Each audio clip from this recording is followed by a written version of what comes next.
next question is for Griffin.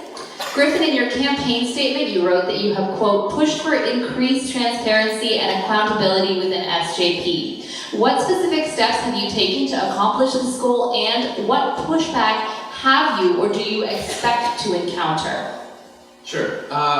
So when I first came into office, as I think I can probably attest to, this was our first introduction to each other, I'd written an op-ed that was supposed to run before I got into office, but actually ran then, along with the same week that the McMurtry stripper scandal broke, about wanting to increase accountability, transparency within the organization. And so Hutch and I met after I wrote the op-ed, and we discussed the steps that were already in place to make SJP more transparent. Like the fact that they were going to start recording meetings, and 2 supervisors were going to be in most of the meetings if possible. And so it's been a very cordial relationship. I think that in general, when I say I'm going to fight for something, it doesn't mean like I'm going to take a sword up and like go attack the administration building. It means I'm going to be strategic about it and really try to first seek to understand and build relationships and be strategic in the way that I approach student issues. So I don't think there has been that much blowback. Maybe Hutch can speak better to that than I can, but I've tried to make it as cordial and non-adversarial as possible. So.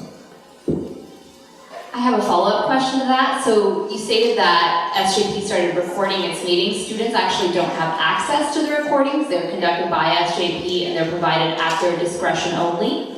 And your opinion in that op-ed is a pretty widely shared view among students. So how is sharing it an impetus for more change, and how will you work beyond just, say, SJP being able to record their meetings?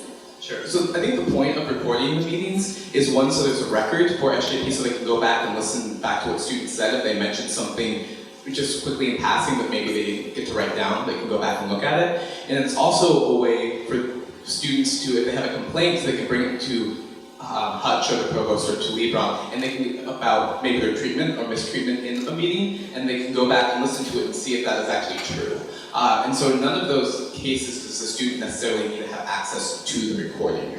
Now that is definitely something we can explore, but I know that there are some confidentiality issues when we had first discussed it last year, and so that was really, I think, the sticking point with it. One more follow-up. So do you feel that students should not have the right to access the recordings or to make their own recordings?